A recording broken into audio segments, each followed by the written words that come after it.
Uma live da Igreja Comunidade Terapêutica, e hoje quem vai falar é o pastor Watson sobre sofrimento, caráter e glória.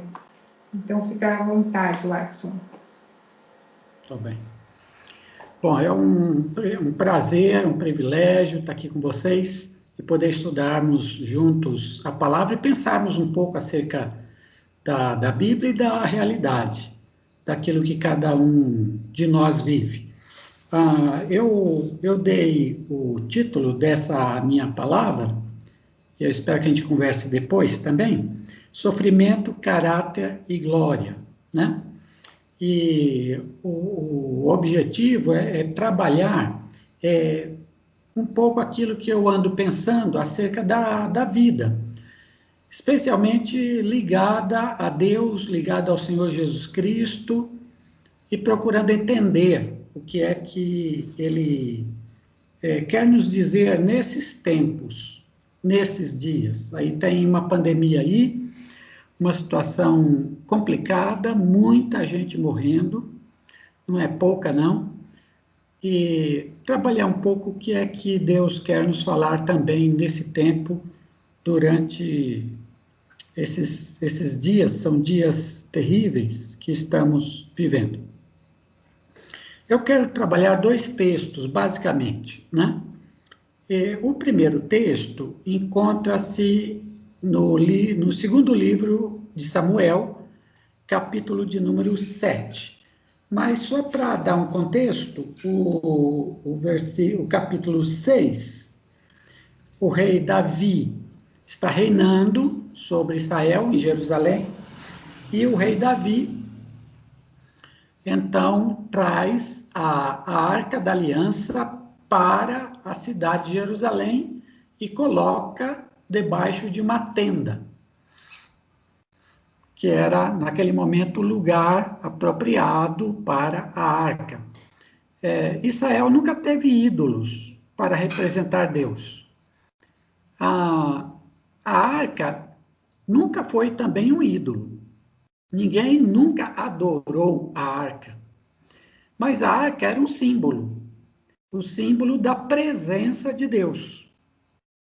Dentro dessa arca, que era uma arca mesmo, né? Só que feita de ouro, uma arca bem trabalhada, tinha uma tampa. Dentro dessa arca haviam sido colocados um pouco do maná do deserto, a vara de Arão, as tábuas dos mandamentos, 10 mandamentos, era o que havia dentro da arca, nada mais. Agora, a arca representava, sim, a presença de Deus para eles. E trazer a arca para Jerusalém foi um motivo de grande festa para o rei Davi e para todo o povo de Israel. Quando a arca estava em Jerusalém, Davi pensa em construir um templo onde pudesse colocar a arca. Ele pensa assim: eu moro num palácio, mas a arca de Deus está numa tenda. Então, vou construir um templo para colocar a arca de Deus, seria o palácio, né? Onde Deus moraria. Essa é a ideia do templo no Antigo Testamento, é a casa de Deus, é onde Deus mora. Cada um tem a sua casa, Deus teria como casa ali o templo, para estar no meio do seu povo. Quando ele conversa com o profeta Natã acerca disso, inicialmente Natã diz: faz, o Senhor é contigo. Mas depois dessa conversa inicial, Deus conversa com o profeta Natã e diz: não, volta e diz para Davi o seguinte. Aí, qual a mensagem de Deus para Davi? Não quero que você construa uma casa para mim. Isso vai ser feito pelo seu filho, não por você. Você foi um homem que derramou muito sangue, um homem de muitas guerras, muitas lutas. Mas eu digo a você que você e a sua geração, a sua descendência, vocês reinarão para sempre no meio do meu povo. Reinarão para sempre. Você e a descendência. É claro que os seus descendentes reinarão na medida em que se apegarem a mim. Mas se eles se apegarem a mim, você terá uma descendência. E eu digo a você, Davi, que sua descendência reinará para sempre. Quando o profeta Natan, então, diz isso ao rei Davi, e é nesse momento que nós lemos o capítulo 7, 2 Samuel 7, versículo 18, que diz assim: Então, depois que o profeta Natan falou essas palavras, então entrou o rei Davi e sentou-se perante o Senhor e disse: Quem sou eu, Senhor Jeová? E que é a minha casa para me teres trazido até aqui? Isso ainda foi pouco aos teus olhos, Senhor Jeová, Yahvé, senão que também falaste da casa do teu servo para tempos distantes, e me tens mostrado gerações futuras, ó Senhor Yahvé. Que mais te poderá dizer Davi? Pois tu conheces bem o teu servo, ó Senhor Yahvé. Davi faz, depois que Deus diz isso aí, que ele continuaria a reinar e sua descendência reinaria para sempre, ele fala: quem sou eu? Senhor, quem sou eu? Para que o Senhor me diga essas palavras. Quem sou eu? Eu acho essas palavras extremamente significativas. Jane leu o Salmo 8, da autoria também do rei Davi, em que ele pergunta assim: que é o homem mortal para que te lembres dele? É a mesma comparação. Quem sou eu? No Salmo, que é o homem para que te lembres dele? O que Davi parece me dizer com essa frase é o seguinte: Deus, por que o Senhor quer dar tanto benefício, tanta coisa boa para mim, que não mereço nada? Aí a palavra, quem sou eu para que o Senhor faça essas promessas para mim? Quem sou eu para que o Senhor diga que vai me dar tanto? Quem sou eu? Esse sentimento de que não sou digno daquilo que Deus me dá, que eu acho maravilhoso no rei Davi. Veja bem, ele poderia dizer que por mérito, ele dizer: Deus, eu tenho alguns méritos aí.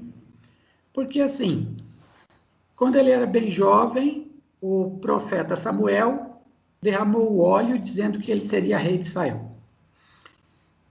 Ele enfrentou, ainda adolescente, ele enfrentou Golias e matou Golias.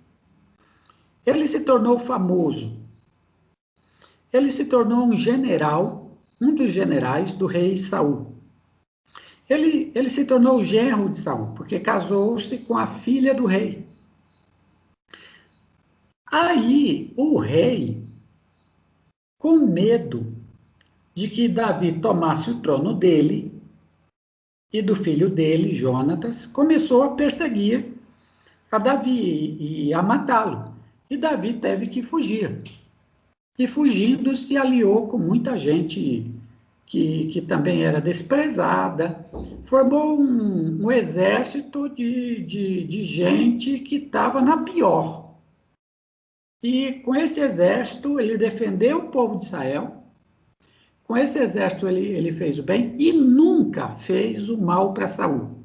Teve oportunidades de matar Saul 2 vezes e nunca tocou em Saul, por respeito. Depois que Saul morreu, na batalha, a tribo de Judá o convidou para ser rei. E ali ele reinou. Só que um filho de Saul, que se tornou rei das outras tribos, fez guerra contra Davi o tempo todo. Davi lutou para não perder seu reino, para não morrer, mas nunca teve a sanha de eu vou matar esse aí, eu vou derrotar, não. Mas acabou esse rei das outras tribos, filho de Saul, sendo morto lá. E nem foi por Davi. E aí, então, todo Israel veio e fez Davi o seu rei. E é a época em que Davi vai para Jerusalém e ali governa todo Israel. Então ele poderia dizer, eu tive méritos, eu fui um grande general, eu fui escolhido já, eu nunca levantei minha mão para fazer mal a Saul, eu ampliei Israel, eu tenho mérito, mas ele não trabalha com mérito, em nenhum momento. Ele diz assim, quem sou eu para que o Senhor dê tantas coisas? O que Davi parece ver em Deus é graça. Ou seja, estamos diante de um Deus que é tão gracioso que dá tudo para mim, concede tudo para mim, sem que eu mereça, sem que Deus olhe para mim e diga, Davi é merecedor, eu vou dar porque é uma espécie de pagamento pelo tanto que ele fez por mim, né? Não, Davi diz, quem sou eu? Quem é a minha casa para que o Senhor faça essas promessas? Então, é alguém que se vê cheio da bondade de Deus, cheio da graça de Deus, com bênçãos de Deus que ele nunca imaginou que tivesse. Ele nunca imaginou que seria rei de Israel. Quando guardava as ovelhas do pai dele, ele nunca imaginou. Ele nunca imaginou que a descendência dele seria rei para sempre. Ele nunca imaginou isso. E ele nunca imaginou que da descendência dele nasceria aquele que governará para sempre. O Senhor Jesus, que é descendente dele. Ele nunca imaginou nada disso. Mas Deus disse que daria. Então, Davi é um homem que ele vive na sua relação com Deus uma relação de graça. Tudo para ele é graça. Se você olhar como homem, ele tem os méritos dele. Foi um grande general, venceu as suas guerras, uniu Israel, governou bem. Tem também suas dificuldades. Foi um mau pai, teve problemas sérios com mulheres e outros problemas. Mas ele se vê como alguém sempre agraciado por Deus o tempo todo, a vida toda. Muito bem. Tudo para Davi era a graça de Deus. E a frase recorrente dele é, quem sou eu? Para que o Senhor faça tanta bondade comigo. Eu não mereço. Eu não mereço. Eu aceito, eu agradeço e agradecerei para sempre. Minha vida inteira serei agradecido. Agora é tua graça. É tua bondade só. Não eu. Tua bondade.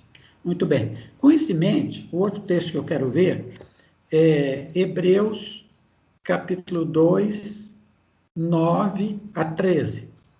Hebreus, capítulo 2, a partir do verso 9, eu vou trabalhar um pouco esse texto. O que é que a gente vê em Davi? A gente vê um caráter que vai sendo formado, e nesse caráter a graça de Deus é algo muito especial, né? Muito especial.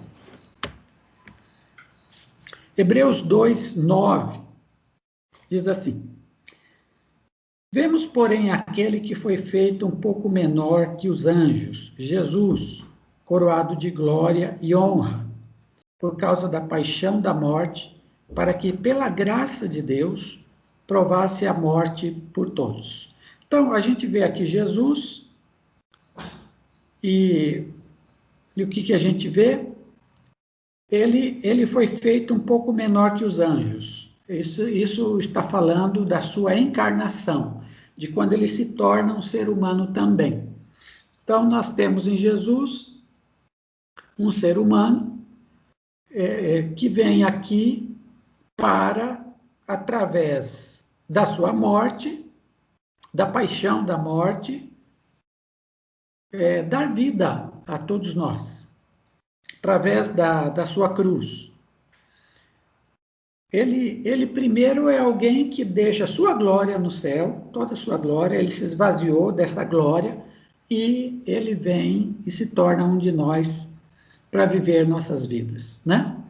Andar aqui na poeira, comer nossa comida, ter sede, beber nossa água, ter uma família, viver em família, iniciar seu ministério, fazer o bem para todo mundo e finalmente morrer na cruz por nós, por nossos pecados, depois vai ressuscitar. Então, ele faz isso pela graça de Deus. Pela graça de Deus por nós.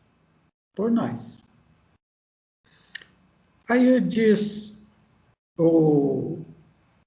bom, e ele sofre aqui, diz o verso 10. Porque convinha que aquele, para quem são todas as coisas, e por meio de quem tudo existe, em trazendo muitos filhos à glória, aperfeiçoasse pelos sofrimentos o autor da salvação deles. Então, Jesus, ele, pelos sofrimentos, é aperfeiçoado para poder nos salvar. Então, o sofrimento seria indispensável para Jesus ser nosso Salvador e para ele ser um de nós, um humano. Ele teria que passar pelo sofrimento.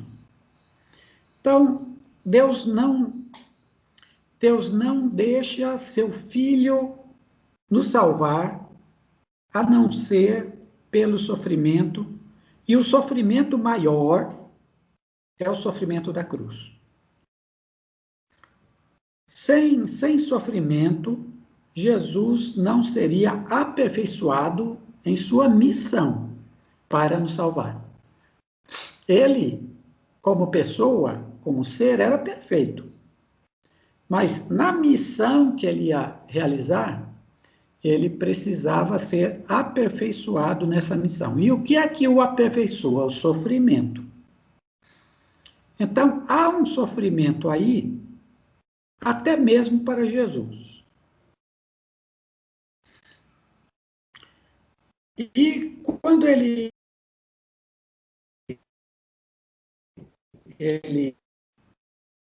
está capacitado, através da sua morte na cruz, para nos salvar. E aí o que é que o texto diz no final do verso 11?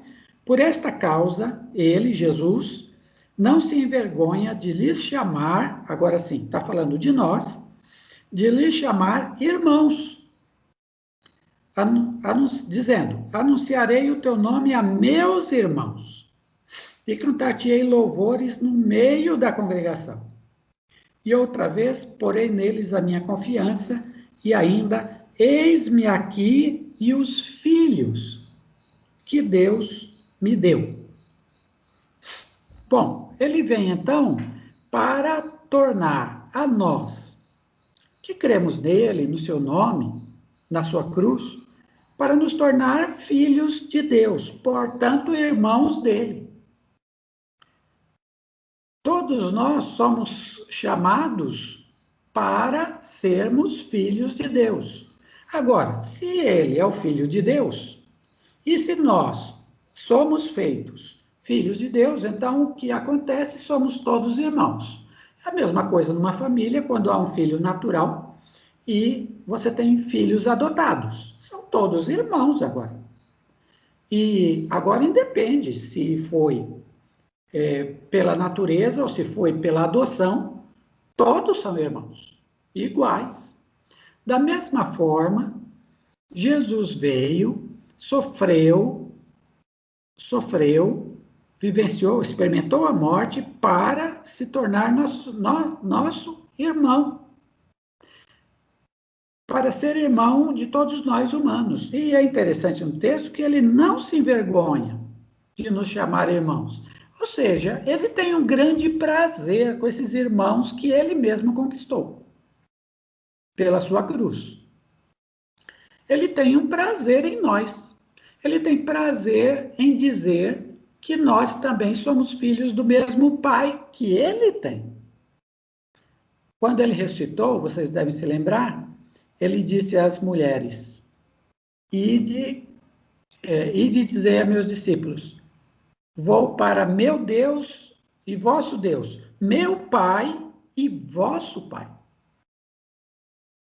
Chama a Deus claramente de nosso Pai, Pai dele e nosso Pai.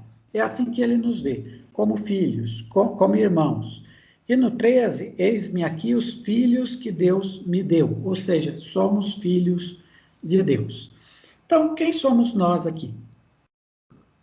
Nós somos, em primeiro lugar, aqui, irmãos de Jesus. E isso, para nós, deveria ser uma grande honra. Imagine eu e você, pequenos pecadores, fracos, e nós somos irmãos de Jesus Cristo, irmãos daquele que é Deus, daquele que é nosso Deus. Nós somos irmãos dele. Cabe a exclamação a pergunta de Davi: quem somos nós, Senhor? Quem somos nós para isso? Para sermos irmãos de Jesus, quem somos nós? Mas eu continuo aqui. Outra coisa é que, por causa desse nosso irmão mais velho, Jesus, nós adoramos a Deus. Então, verso 12, ele diz, o mais velho, Jesus, anunciarei o teu nome a meus irmãos, cantar-te-ei louvores no meio da congregação. Ou seja, Jesus, nos ensinou a louvar a Deus. Ele nos ensinou a cantar louvores a Deus. Ele nos ensinou a ouvir acerca de Deus. Ele nos ensinou a nos ajuntarmos, a nos vermos como queridos, a estarmos juntos. Ele nos ensinou isso, a sermos uma igreja, um povo, uma comunidade, juntos, unidos, em que nos tratamos com amor uns aos outros. Ele é que nos ensinou a sermos assim. A sermos assim. E isso foi Jesus quem fez. Então, nos ensinou. Nós louvamos a Deus hoje, sim, louvamos a Deus. Deus é louvado pelo que fazemos, porque Jesus nos abriu essa oportunidade. Louvamos a Deus. Mas há algo que está acontecendo conosco. E o que está acontecendo com a gente está no verso 11. Pois, tanto que santifica Jesus, que nos santifica pelo seu sangue, tanto o que santifica, como os que são santificados, nós, que somos santificados no sangue de Cristo, vêm todos de um só. Quem é este um só, de quem todos vêm? De quem Jesus e nós vêm? Daquele que nos gerou, o nosso Pai comum. Então, Deus Pai é Pai de Jesus. Quantas vezes ele falou, meu Pai, meu Pai? Quantas vezes ele falou isso? Mas Deus Pai também é nosso Pai. Nós somos agora filhos desse Pai. Então, somos filhos de Deus, irmãos de Jesus, filhos de Deus. E essa é uma verdade incrível. Somos filhos. Mas veja, ao sermos filhos, Deus está nos criando. Deus está nos educando. É a questão do crescimento do filho. Todo pai cuida, zela, educa, disciplina para que o filho cresça bem. Deus também está fazendo isso. E como é o nome desse cuidado de Deus por nós para nos tornar filhos maduros, adultos? O nome disso é santificação. Tanto que santifica, como os que são santificados. Nós estamos sendo santificados. Não está dito aqui que acabou o nosso processo. Nós estamos sendo santificados, são santificados. Então, o que ocorre aqui?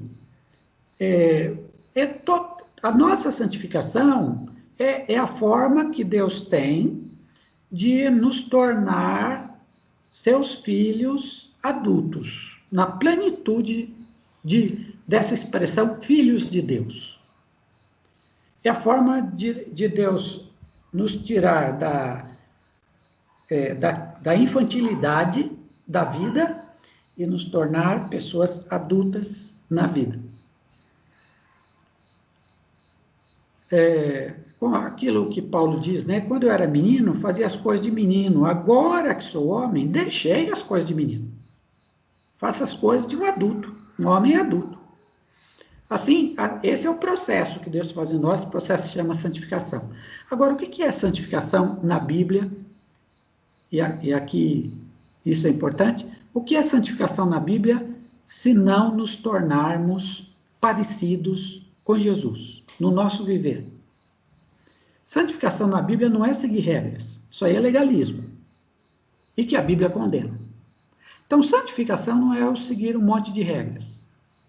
Seja bom, fale a verdade,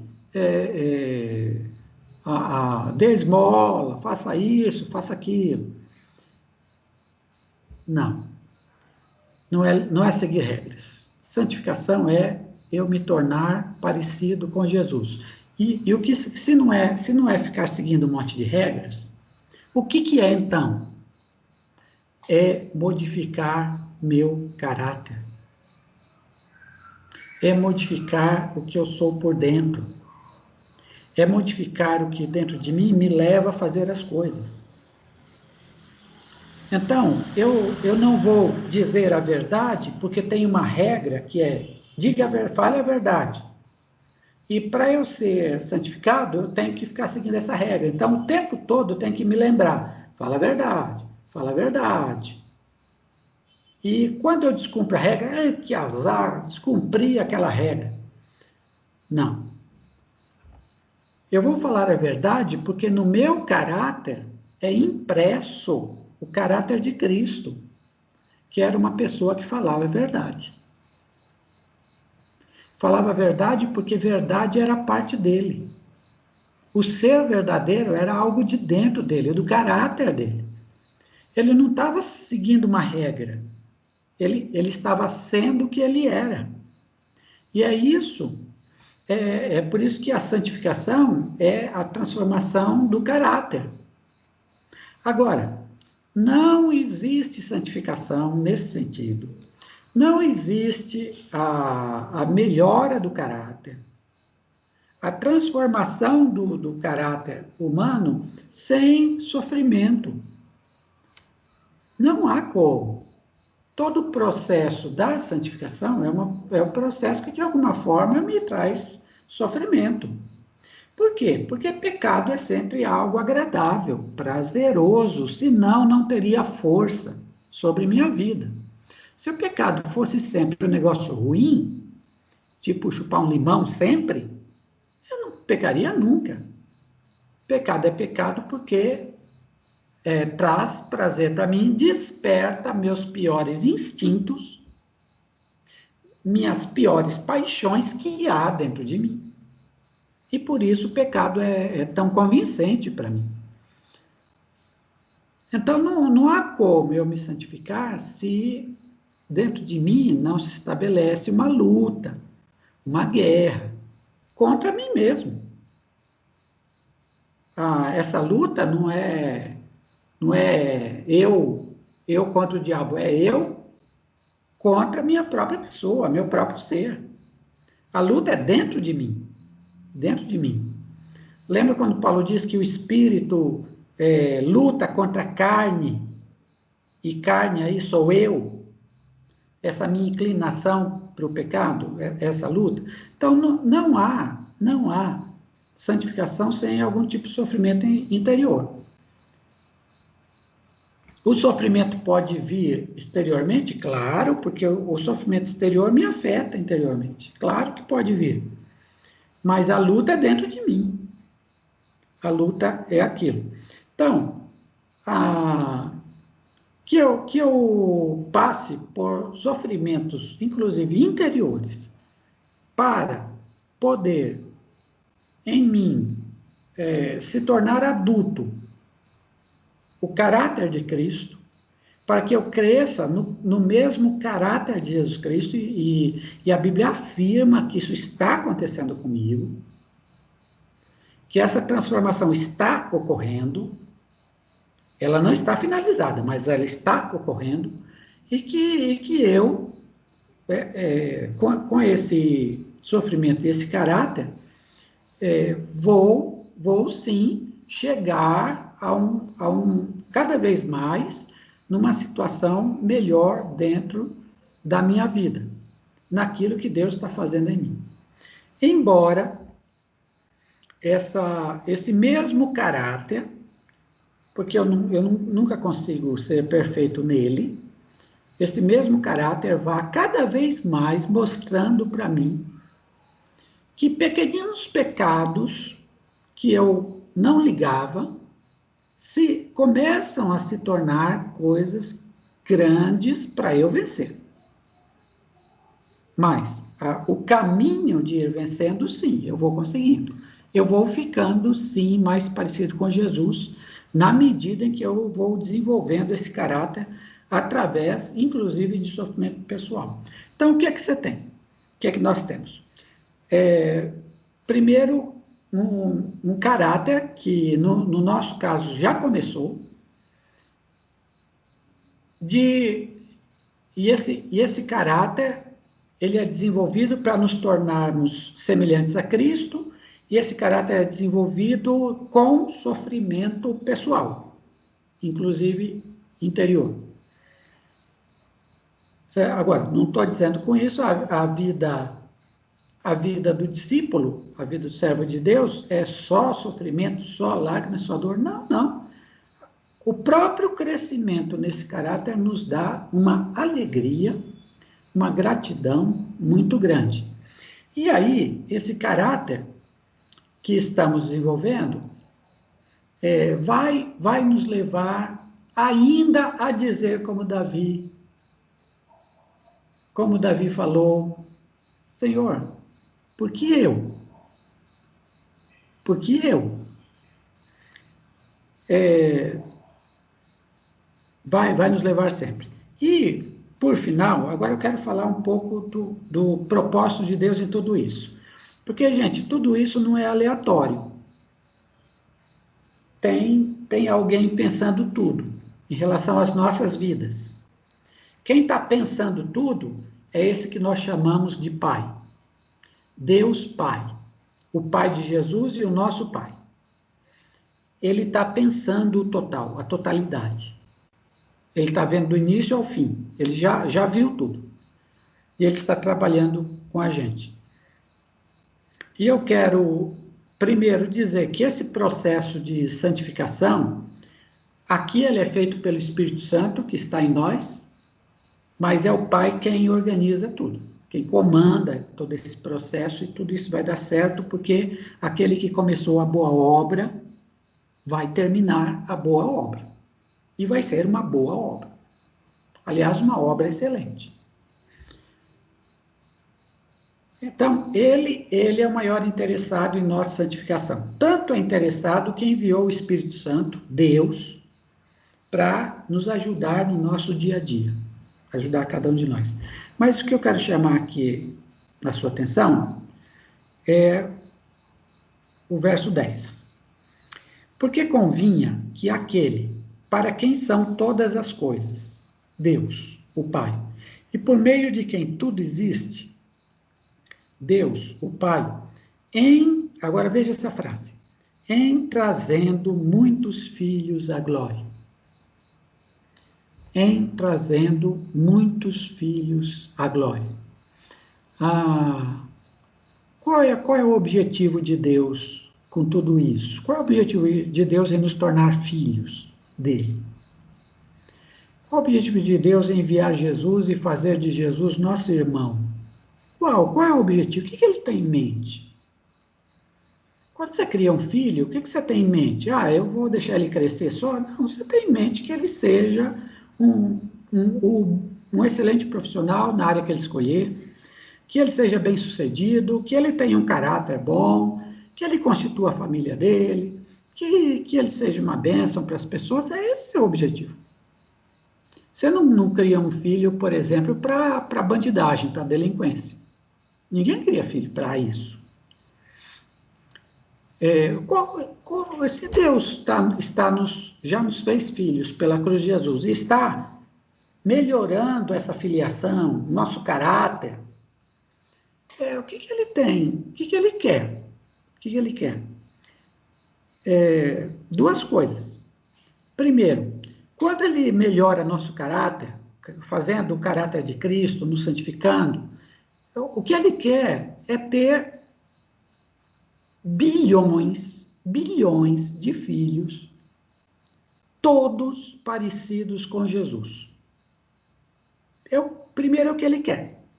Ele está dizendo assim, eu quero muitos filhos, mas todos eles, cada um na sua personalidade, porque cada filho é diferente do outro. Nós não somos Jesus como pessoa.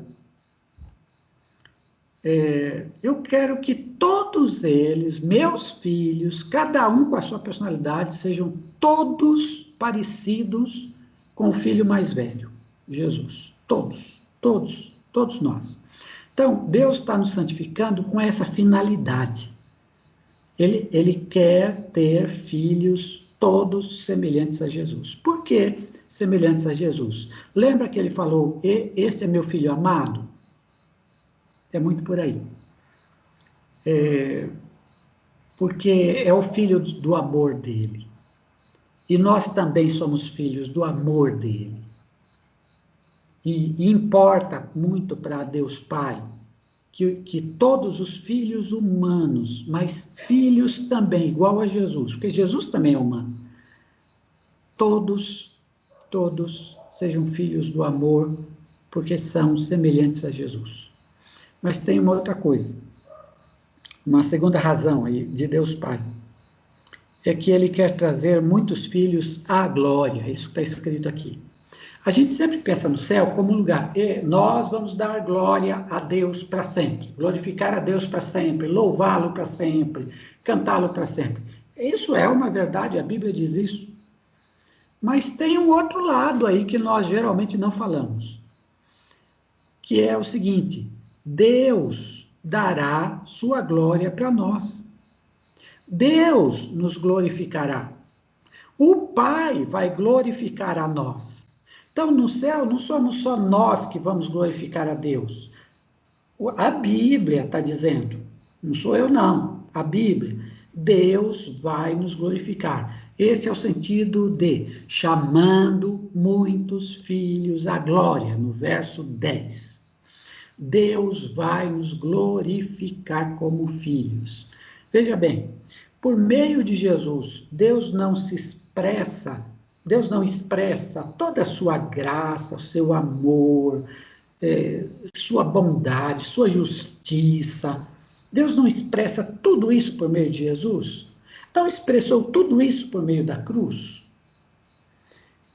O que é que Deus quer? Nessa nova criação que ele vai fazer, ele quer expressar tudo isso por meio de nós.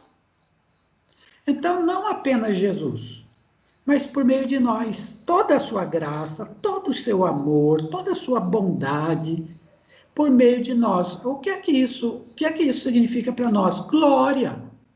Nós vamos receber a glória do próprio Deus.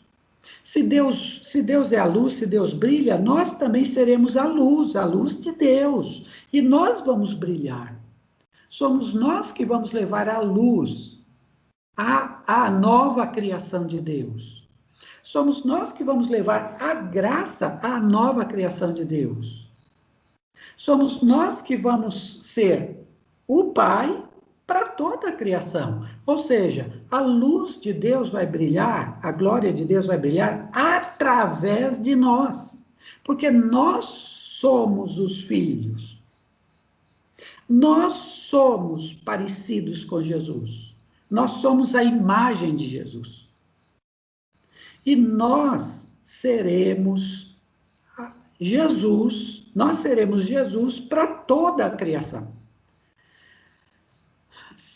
Agora, isso lá, por isso ele está trazendo muitos filhos à glória. Aqui, nós já experimentamos um pouco da glória, mas aqui ainda está misturado com o sofrimento para a santificação que é necessário. Deus está forjando nessa santificação, nesse sofrimento, o caráter de Cristo em nós. O caráter de Cristo em nós.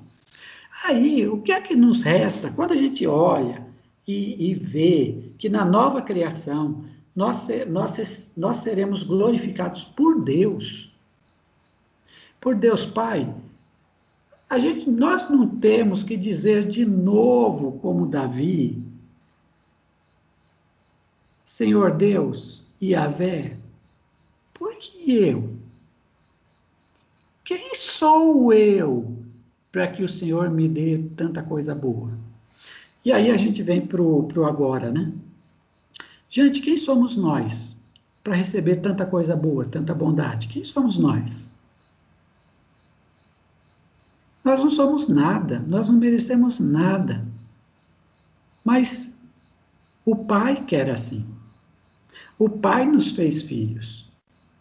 O Pai enviou nosso irmão para morrer por nós. Ele fez isso. É uma decisão dele. E que nós somos os abençoados. Daí, eu acho que, aqui, primeiro, vivo na graça, sempre. Minha vida inteira é graça de Deus para mim. Minha vida inteira. Até mesmo os males. Tudo é graça. Tudo é graça. Segundo, o tempo todo eu tenho que fazer essa pergunta de Davi. Senhor, quem sou eu para receber tanto? O tempo todo. O tempo todo. Terceiro, desenvolver esse caráter de Cristo em mim. Em mim. Agora, veja bem, desenvolver esse caráter de Cristo em mim não é seguir regras. Desenvolver esse caráter de Cristo em mim é amar como Cristo amou, falar a verdade como Jesus falou, pregar o evangelho como Jesus pregou, fazer o bem a todas as pessoas como Jesus fez, não discriminar os diferentes como Jesus não discriminou, abraçar a todos como amigo, como alguém que ajuda, como alguém que se interessa, como alguém que importa, como Jesus fez. Não ficar correndo atrás de poder, dinheiro e um monte de coisa importante para a sociedade.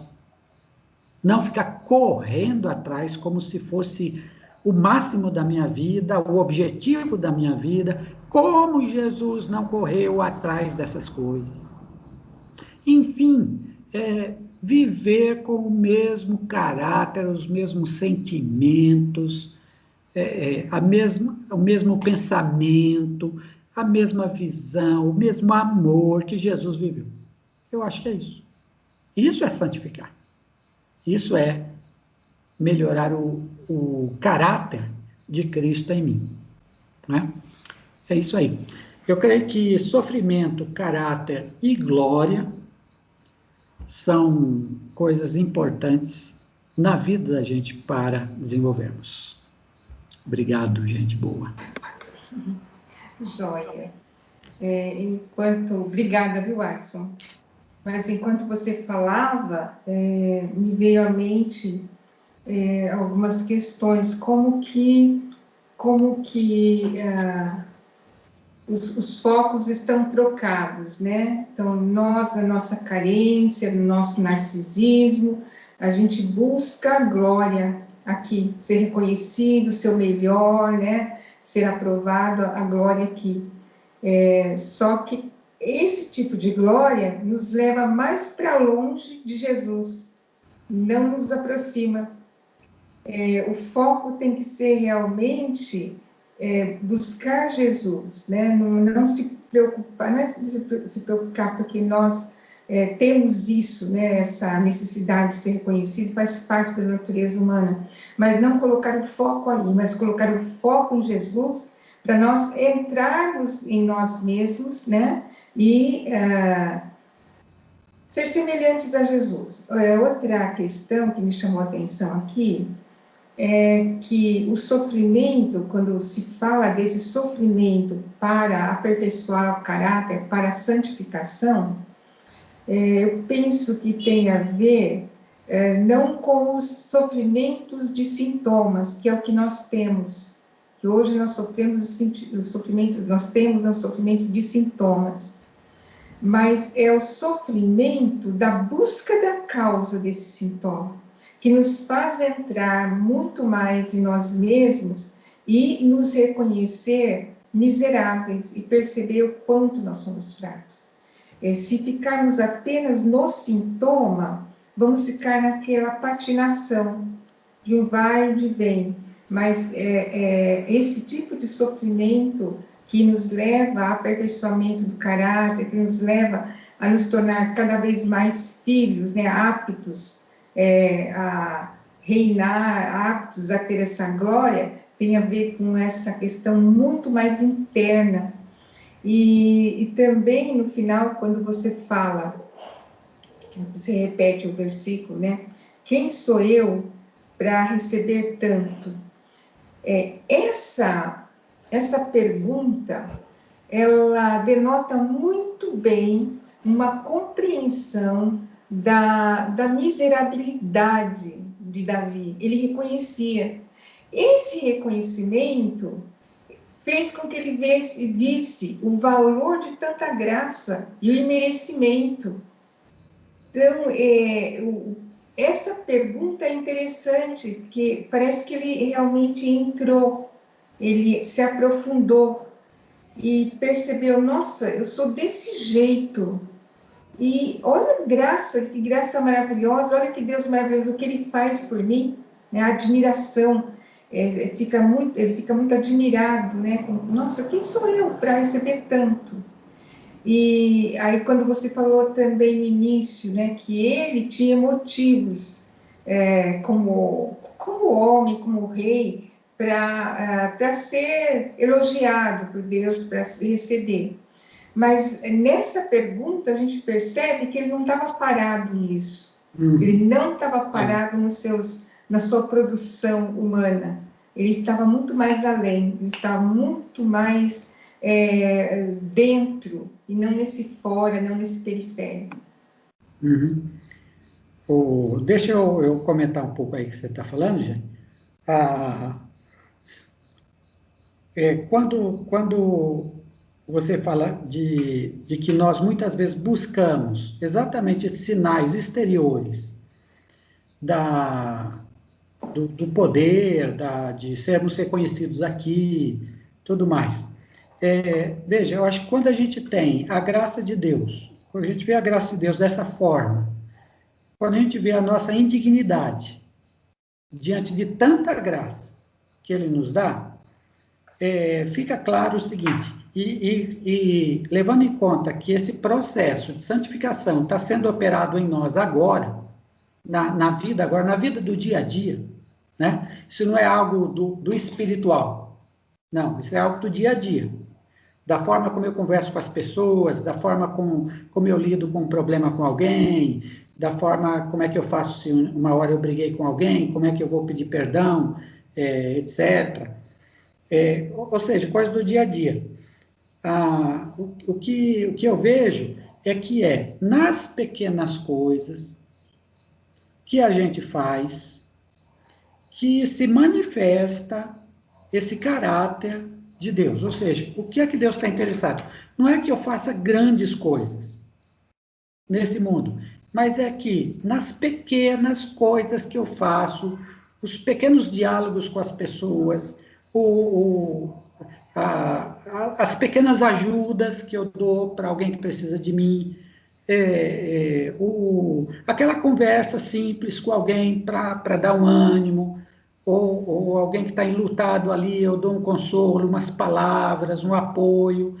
É nessas coisas que essas coisas têm um valor tremendo, é nisso que nós recebemos a glória, o galardão, a recompensa de Deus, as coisas boas de Deus, é nessas coisas pequenas, e não, como muita gente pensa, nas grandes coisas. Se eu for um grande pastor de uma grande igreja, aí eu vou formar o caráter de Cristo em mim, aí eu vou ser, Deus vai olhar para mim e dizer, que grande homem é esse aí, né? Que grande pessoa. Ou se eu for assim um médico muito famoso, vai operar muita gente, que filho ótimo que eu tenho, olha como ele é grande no mundo. Não, não é nisso. É nas coisas pequenininhas É que na eu faço. simplicidade, né? Na Na simplicidade. simplicidade. Como se a gente olhar, não foi exatamente o que Jesus fez? Jesus só fez coisa pequenininha. Só fez coisa Com pequenininha. grande poder, né? Coisas pequenas com poder tremendo. Exatamente. Até os milagres foi para abençoar gente pobre. Gente que não ia dar ibope nenhum para ele. Até isso, né? Agora, o que você diz assim que a gente vê mais sofrimentos nos sintomas do que nas causas. Explica assim, com alguns exemplos, o que você quer dizer. Não, porque a gente vive no sofrimento dos sintomas, né? Uma preocupação com um problema que a gente não sabe. Oi, Simone, tudo bom? A gente já está terminando aqui, tá? É uma preocupação, é uma ansiedade por um problema que a gente não sabe lidar, é uma intranquilidade, uma falta de paz, um medo excessivo. Então, a gente vive com esses, né, nesse periférico. E a gente gasta bastante tempo, que é normal nesse periférico, mas, ao mesmo tempo, não divide o tempo para poder... De onde vem esse medo excessivo? De onde vem essa insegurança excessiva? De onde vem esse excesso? Entende? Onde está a causa? E esse parecer com Jesus e desenvolver esse caráter tem a ver com entrar, tem a ver com, a partir do sintoma, entrar. Mas a gente fica só no sintoma, a gente não para entrar. Okay. É nesse sentido, não sei se eu respondi. Ok. Então, a gente fecha aqui, né? E agradece você. Foi muito bom. E que Deus continue abençoando e nos ajudando, né? A abrir os olhos, né? Que o Espírito Santo continue, né, trabalhando no nosso coração e na nossa mente para que possamos estar à disposição de sofrer, né? Para trabalhar nosso caráter para a glória. Ok. Você fecha aí a gravação, então, para a gente depois disponibilizar.